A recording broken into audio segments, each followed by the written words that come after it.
नमस्कार, आप देख रहे हैं बिज तक। मैं हूं रजत देवगन। आखिर जिसका डर था वही हुआ।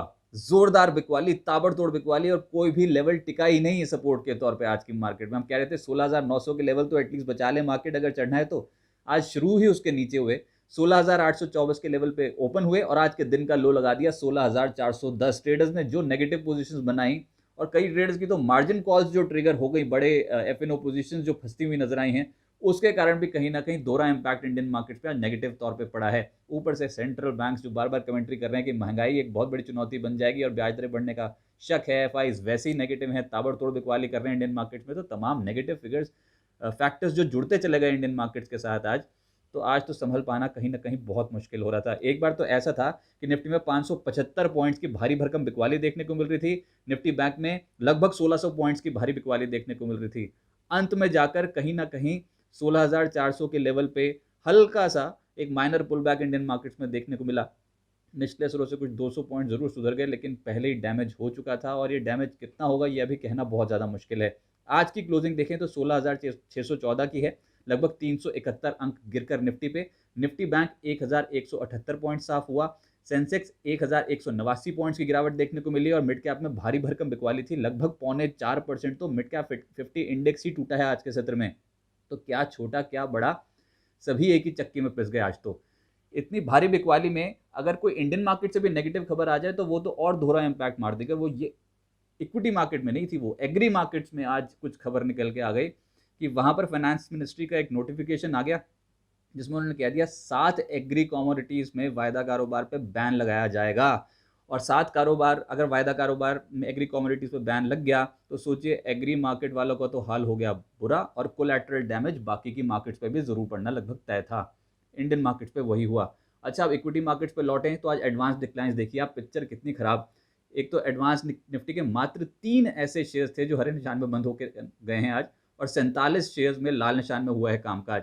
एंड इसमें ब्रॉडर मार्केट्स में देखें तो 87% ऐसे शेयर जहां पर आज के सत्र में लाल निशान की क्लोजिंग दिखाई देगी आपको। वायदा कारोबार का हाल तो था और बुरा, 95% शेयर्स आज के सत्र में लाल निशान में होते हुए बंद होते हुए नजर आए हैं। टूट क्या रहा था ऊपर के चार्ट, जहां पर टॉप टर्नओवर्स देखने को मिला और जो थे नेगेटिव, उसमें आप नाम देखिए। HDFC बैंक, यहाँ पर 1,509 करोड़ का कारोबार। रिलायंस इंडस्ट्रीज 1,505 करोड़ का कारोबार।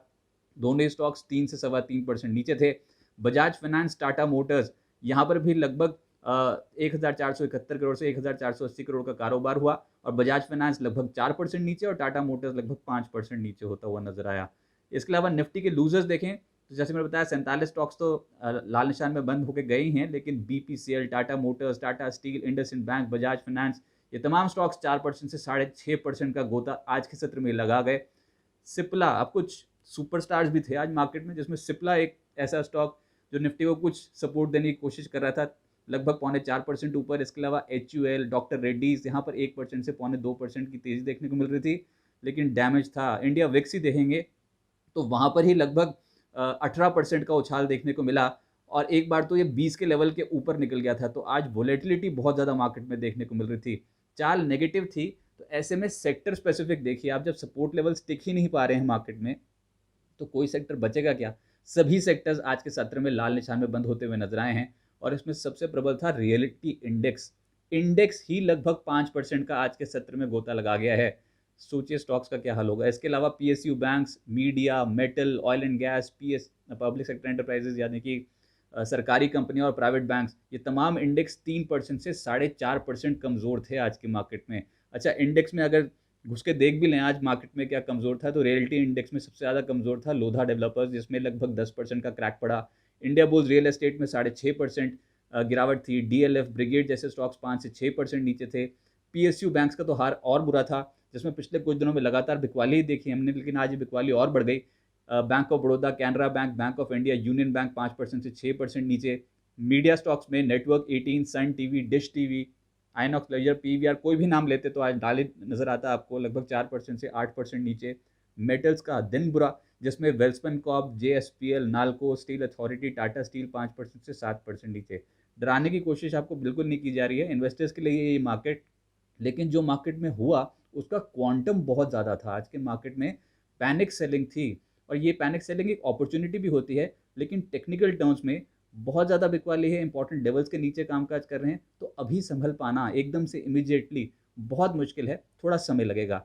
एफ-एन-ओ लूजर्स आप सूची देखिए, एयू बैंक 10% नीचे, बैंक ऑफ बड़ौदा लगभग 7.5% नीचे, एल-एन-टी टेक्नोलॉजी सर्विसेज जो बहुत बेहतर माना जाता है वो 7% ज़्यादा गोता लगा गया, एफ-एस-एल 7.5%, डेल्टा कॉप, इंडिगो, आई-एक्स जैसे स्टॉक 7% नीचे थे, इंडिया बुल्स हाउसिंग फाइनेंस तो पिछले कुछ दिनों में टूट ही रहा है, आज और दिन खराब था, 6.5% नीचे, RBL bank, Astral Poly, BPCL, Aarti industries, Mindtree, ये तमाम स्टॉक 6% से ज़्यादा टूटे, बिरला सॉफ्ट और डीएलएफ जैसे स्टॉक 6% टूटते हुए नजर आए। अब ऐसी मार्केट में अगर प्राइमरी मार्केट में कोई लिस्टिंग हो तो क्या वो बच पाएगी? आज का दिन था श्रीराम प्रॉपर्टीज़। देखिए, एक तो प्रॉपर्टी सेक्टर से जुड़ा हुआ शेयर और ऊपर से तब लिस्ट हो रहा है जब प्रॉपर्टी मार्केट के शेयर ही सबसे ज़्यादा टूटे हैं आज मार्केट में। तो ये तो वही हो गया कि सर मुंडवाते ही ओले पड़े। जोरदार बिकवाली आज के सत्र में शुरुआती टिक से ही पड़ गई। 118 रुपये का इश्यू प्राइस था और 90 रुपये पे लिस्ट होता हुआ नजर आया, यानी कि लगभग 24% डिस्काउंट पे। क्लोजिंग हालांकि 99 के आसपास ज़रूर हुई है, लेकिन डैमेज हुआ और जिन्होंने भी पैसा लगाया था उनको आज घाटा उठाना पड़ा है। सुप्रिया लाइफ साइंसेज ये आज क्लोज हुआ और इनफैक्ट 700 करोड़ रुपए आसानी से जुटा लिए, 63 गुना से ज़्यादा सब्सक्राइब हुआ। सीएमएस इन्फो सिस्टम्स कल से लेकर 23 दिसंबर तक खुलेगा, 1100 करोड़ रुपए जुटाने की योजना है। अपकमिंग आईपीओ की लिस्ट बहुत ज़्यादा है क्योंकि आप हर दिन देखेंगे एक नई लिस्टिंग, और ये हम पहले भी बता चुके हैं, लेकिन इंपॉर्टेंट ये है कि अब मैप माई इंडिया ये कल लिस्ट होने जा रहा है। 154 गुना से ज़्यादा सब्सक्राइब हुआ था और इस हफ्ते metro brands, made plus health, data patterns ये 22, 23 और 24 दिसंबर को लिस्ट होने जा रहे हैं इंडियन मार्केट्स में। आज एक ग्रुप के लिए दिन बहुत अच्छा था, गिरते मार्केट में फ्यूचर ग्रुप से जो जुड़ी कंपनियां थी वहां पर आज के सत्र में अच्छा रुझान देखने को मिल रहा था। अच्छा रुझान क्या, 20% सर्किट पे आज के सत्र में खड़े थे बहुत सारे शेयर, क्योंकि खबर यहाँ पर ये थी कि सीसीआई ने अमेजन और फ्यूचर ग्रुप के जो डील हो रही थी उस पर उसको रद्द कर दिया और अमेजन पर 200 करोड़ रुपए का जुर्माना भी लगा दिया। तो आज future retail, future supply chain, future enterprises DVR और फ्यूचर एंटरप्राइजेस तमाम स्टॉक 20% के अपर सर्किट पे लगते हुए नजर आए। गिरते बाजार में ऑब्वियसली फ्यूचर रिटेल तो था ही तेज, लेकिन कुछ खुशखबरी भी थी निवेशकों के लिए, जिसमें टेस्टी बाइट्स एक ऐसा काउंटर था जिसमें लगभग 14% के रिटर्न बने। सिप्ला तो तेज था ही, इंडेक्स में सबसे तेज 0.25% ऊपर। Triveni turbine, Aegis chemical, APL limited और आईआरबी जैसे स्टॉक्स 2% से लगभग 0.25% के आसपास रिटर्न देते हुए नजर आए। कुछ खास तेजी किसी स्टॉक में बन नहीं रही थी, चाहे वो मिड कैप हो या स्मॉल कैप या फिर लार्ज कैप। गिरावट वाले ज़्यादा थे, जैसे कि स्पंदाना 10.5% नीचे, वेरॉक, ऑयल इंडिया, लोधा, इन सभी स्टॉक्स में 9% से 10% का क्रैक था। सीएसबी बैंक और वेल्सपन कॉप, एचएफसीएल जैसे स्टॉक 7.5% से 9% नीचे होते 8% नीचे होते हुए नजर आए। करूर वैश्या, धानी और इंडो काउंट 7% से 0.8% के आसपास की गिरावट इन तमाम स्टॉक्स में देखने को मिली।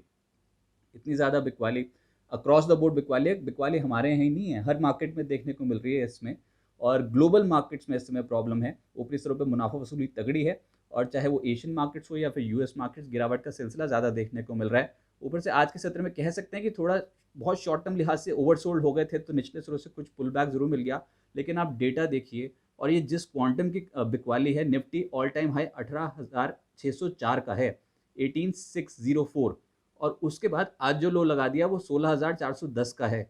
ऊपरी स्तरों पर 2,194 पॉइंट साफ हो चुके हैं सिर्फ निफ्टी ही निफ्टी में, यानी कि लगभग 11.8% की गिरावट हम ऑलरेडी देख चुके हैं फ्रॉम हायर लेवल्स।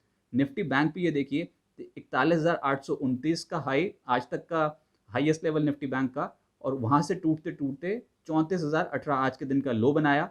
कुल मिलाकर 7,811 पॉइंट साफ हो चुके हैं, 18.7% की गिरावट हम ऑलरेडी हायर लेवल से देख चुके हैं।